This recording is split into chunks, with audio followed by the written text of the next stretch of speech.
ሃሚንግ ስፖርት በሀገራዊና ዓለም አቀፍ ስፖርታዊ ጉዳዮች ላይ የሚያተኩር ዝግጅት።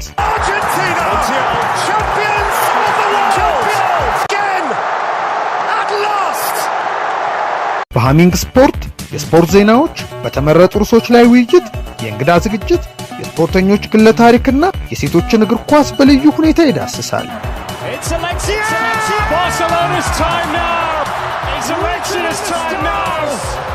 ሃሚንግ ስፖርት ስፖርትን ቀዳሚ ዘይቤ በማድረግ ስኬትን በተግባር እናረጋግጥ።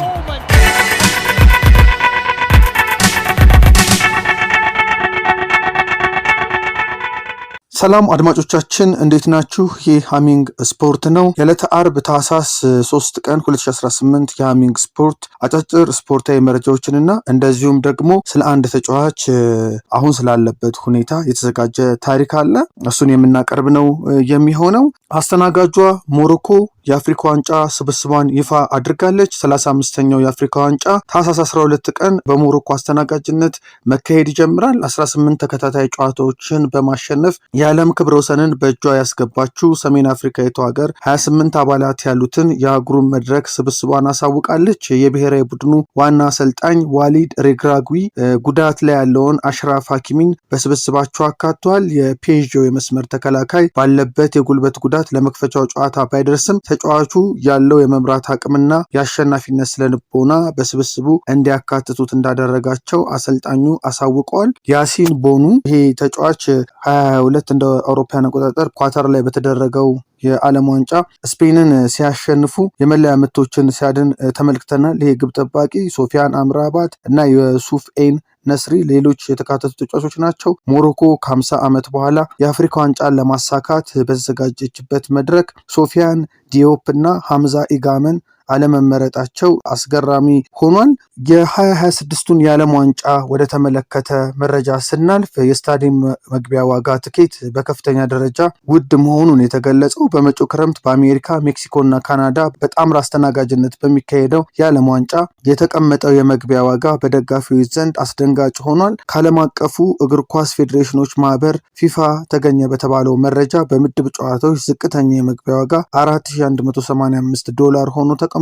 ምንም እንኳን ፊፋ ጉዳዩን ይፋ ባያደርግም በመድረኩ ለሚሳተፉ አባል ሀገራት ፌዴሬሽኖች ምድባቸውን ባሳወቀበት ደብዳቤው የስታዲየም መግቢያ ዋጋን ስለማሳወቁም ተገልጿል። በ2026 የዓለም ዋንጫ ዝቅተኛ ተብሎ የተቀመጠው የስታዲየም መግቢያ ዋጋ እንደ አውሮፓውያን አቆጣጠር በ2022 በኳታር አስተናጋጅነት ከተካሄደው የዓለም ዋንጫ ጋር ሲነጻጸር የ7 እጥፍ ጭማሪ ያሳየ ሆኗል። በኳታሩ ዓለም ዋንጫ ዝቅተኛው የመግቢያ ዋጋ $450 እንደነበር ይታወሳል። መደበኛ የትኬት ዋጋው ደግሞ $5560 ሊሆን እንደሚችል ሲዘገብ በኳታር በተደረገው የዓለም ዋንጫ ደግሞ የዚህ ደረጃ መግቢያ $747 እንደነበር አይዘነጋም። በሌላ በኩል የደጋፊዎች ፕሪሚየም የመግቢያ ትኬት ዋጋ $8800 ሲሆን በአረቡ ዓለም ለመጀመሪያ ጊዜ በተደረገው በግዙፉ ሉሳይል ስታዲየም በተመሳሳይ ደረጃ ውድ የተባለው መግቢያ $1197 እንደነበርም ይታወሳል። ለመጀመሪያ ጊዜ 48 ሀገራት የሚሳተፉበት የዓለም ዋንጫ በመጪው ክረምት በሶስቱ ሀገራት በጣምራ አስተናጋጅነት የሚደረግም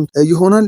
አፍሪካ ዋንጫን ወደ ተመለከቱ አንዳንድ እውነታዎች እንለፍ። ግብጽ የአፍሪካ ዋንጫን 7 ጊዜ በማንሳት ቀዳሚዋ ሀገር ናት። ኮትዲቫራዊው ላውረን ፖኩ በአንድ ጨዋታ 5 ግቦችን ያስቆጠረ ብቸኛው ተጫዋች ነው። ኒዴ ሙላምባ በአንድ የአፍሪካ ዋንጫ 9 ግቦችን ያስቆጠረ የመጀመሪያው ተጫዋች ነው። ቱኒዚያ በ17 ተከታታይ የአፍሪካ ዋንጫዎች በመሳተፍ ቀዳሚዋ ሀገር ናት። ሳሙኤል ኤቶ በአፍሪካ ዋንጫ ጨዋታዎች 18 ግቦችን አስቆጥሯል። ጋናዊው አንድሬ አዩ፣ ግብፃዊው አህመድ ሐሰን፣ ቱኒዚያዊው ዮሱፍ ምላኪኒ እና ካሜሩናዊው ሪግቦርት ሶንግ በ8 የአፍሪካ ዋንጫ በመሳተፍ ባለታሪክ ናቸው። ግብፃዊው ሐሰን ሻሃታ እና ጋናዊው ቻርለስ ጂያሜፊ እያንዳንዳቸው የአፍሪካ ዋንጫን 3 ጊዜ ያነሱ አሰልጣኞች ናቸው። የአፍሪካ ዋንጫን የተመለከቱ የተለያዩ መረጃዎችን ውድድሩ ውስጥ ከሚጠናቀቅበት ሰዓት ድረስ ወደ እናንተ የምናደርስ ነው የሚሆነው። በኤሮፓ ሊግ በትናንትናው ዕለት ወደ ተደረጉ ጨዋታዎች ስናልፍ ያንግ ቦይስ ሊልን 1-0 ሲያሸንፍ፣ ኒስ በብራጋ 1-0 በተመሳሳይ ተሸንፏል። ፍሬንካቫሮስ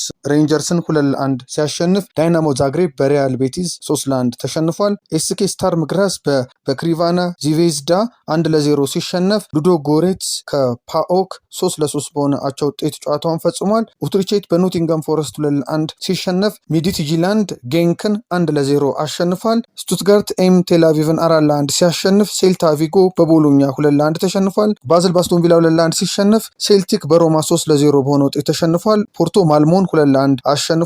ኦሎምፒክ ሊዮኔስ ደግሞ ጎአሄድ ኤግልስን 2-1 አሸንፏል። ኤፍሲኤስቢ ፌኖርድን 4-3 ሲያሸንፍ ፍራይቦርግ አርቢ ሳልስበርግን 1-0 አሸንፏል። ፓናንቲያኮስ እና ቪክቶሪያ ፕላዛን 0-0 በሆነ ውጤት ጨዋታቸውን ሲፈጽሙ ፌነርባቼ ብራንን 4-0 አሸንፏል። አሁን በቀጣይ የእግር ኳስ ወጎች ሲል በምስጋናው ታደሰ የተዘጋጀውን የስፖርተኞች ግለ ታሪክ ላይ የምናቀርብ ነው የሚሆነው። ትምህርትና ግብርናን ያጣመረው እግር ኳስ ተጫዋች ይለናል። እንደሚከተለው ቀርቧል። ከአሚንግ ስፖርት ዝግጅት ጋር አብራችሁን ቆዩ።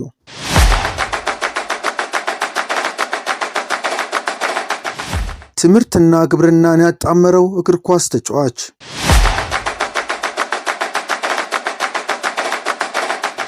ሚሼል ጋዶው ጋዲዬ የካሜሮኗ ባፋንግ ከተማ ያፈራችው 93 ኪሎ ግራም የሚመዝንና 1 ሜትር ከ90 ሜትር የሚረዝም ቁመተ መለሉ ግዙፍ እግር ኳስ ተጫዋች ነው።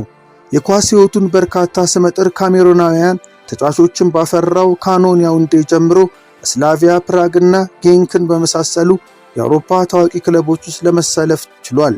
በአሁኑ ሰዓት ደግሞ ለቻይናው ቤጂንግ ጉአን ክለብ በመጫወት ላይ ይገኛል። ለዋናው ካሜሩን ብሔራዊ ቡድን 60 ኢንተርናሽናል ጨዋታዎችን አድርጓል።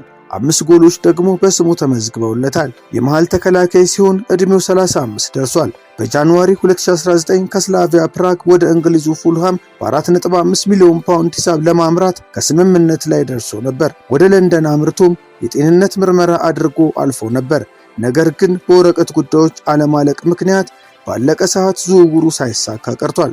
ጠንካራ የተከላካይ ስፍራ ተጫዋች ሚሼል ጋዶው ጋዲዬ ሀገሩ ካሜሩን በ2017 የአፍሪካ ዋንጫን ስታነሳ በሁሉም ጨዋታዎች ላይ በቋሚነት ከመሰለፉ ባሻገር በውድድሩ 2 ጎሎችን አስቆጥሯል።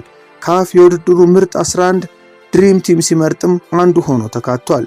በዛው ዓመት ሀገሩ በተሳተፈችበት የፊፋ ኮንፌዴሬሽን ካፕ በሶስቱም የምድቦቿ ጨዋታዎች በቋሚነት ተጫውቷል። በሴፕቴምበር 2018 የቡድኑ አሰልጣኝ የነበረው ሆላንዳዊው ክላረንስ ሴዶርፍ ለ2019 አፍሪካ ዋንጫ ማጣሪያ ከኮሞሮስ ጋር ስለነበረባቸው ጨዋታ አምበል አድርጎ ሾሞት ነበር። እንደ አውሮፓውያን አቆጣጠር በ2019 እና 2021 የአፍሪካ ዋንጫዎች በሁሉም ጨዋታዎች በቋሚነት ተሰልፏል። ነገር ግን በ2022 በኳታር በተደረገ የዓለም ዋንጫ ተሳታፊ በነበረው ብሔራዊ ቡድን ሳይካተት ቀርቷል። ይህም በወቅቱ በሀገሩ ሚዲያዎች ዘንድ መነጋገሪያ ያደርጉት ነበር። ጋዲው ጋዲዬ ጠንቃቃና በዓላማ የሚመራ መሆኑን የሚያውቁት ሁሉ ይመሰክሩለታል። ገና በሀገሩ እያለ ከዩኒቨርሲቲ ከተመረቀ በኋላ ለ6 ወራት በግሉ ጀርመንኛ ቋንቋ አጥንቷል። ከዛም ወደ ጀርመን አምርቶ ሲቪል ኢንጂነሪንግ እየተማረ ኮለጎን ደግሞ ለኤስቪ ሳዱሃን ሁለተኛና ኤፍሲ ኑምበርግ ሁለተኛ ክለቦች ተጫውቷል። ይህን ሰው አሁንም በቻይና ሱፐር ሊግ ለቤጂንግ ጉአን ክለብ እየተጫወተ ነው። በ34 ዓመቱ ከሊጉ ተጽዕኖ ፈጣሪዎች መካከል አንዱ ነው። በእርግጥ ሊጋቸው ያን ያህል የሚወራለት ባይሆንም እንደ ሌሎች አፍሪካን ተጫዋቾች ገንዘብ አገኘው ብሎ የቅንጦት ሕይወት መምራት እንደማያስደስተው ይናገራል። ደግሞ 3 መርሆች አሉ። ኳስ መጫወት፣ ትምህርት መማርና የተገኘውን ስራ ሰርቶ ገንዘብ ማግኘት። ለነዚህ መሪዎቼ ተገዢ ነኝ ይላል። ሰውየው በመርሁ መሰረት ለቃሉ ታማኝ የሆነ ይመስላል። በትምህርቱ እዛው ቻይና ውስጥ 2ኛ ዲግሪውን ሰርቷል። ኳሱንም እየተጫወተ ነው። በሀገሩ ደግሞ ሰፊ መሬቶችን በመግዛት የተዋጣለት የግብርናው ዘርፍ ኢንቨስተር ሆኗል። ከዚህም በተጨማሪም በዶሮ እርባታ ተሰማርቶ ስኬታማና ሀብታም ሆኗል። በአሁኑ ሰዓት 140 ዶሮዎች እያረባ ስጋና እንቁላላቸውን ለገበያ በማቅረብ ላይ ይገኛል።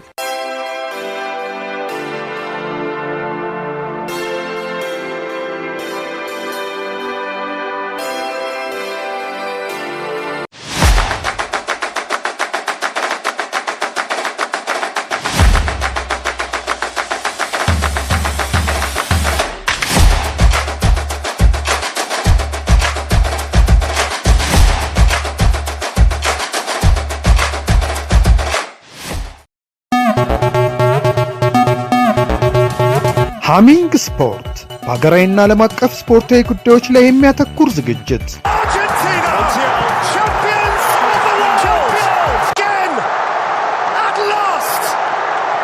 በአሚንግ ስፖርት የስፖርት ዜናዎች፣ በተመረጡ ርዕሶች ላይ ውይይት፣ የእንግዳ ዝግጅት፣ የስፖርተኞች ግለ ታሪክና የሴቶችን እግር ኳስ በልዩ ሁኔታ ይዳስሳል።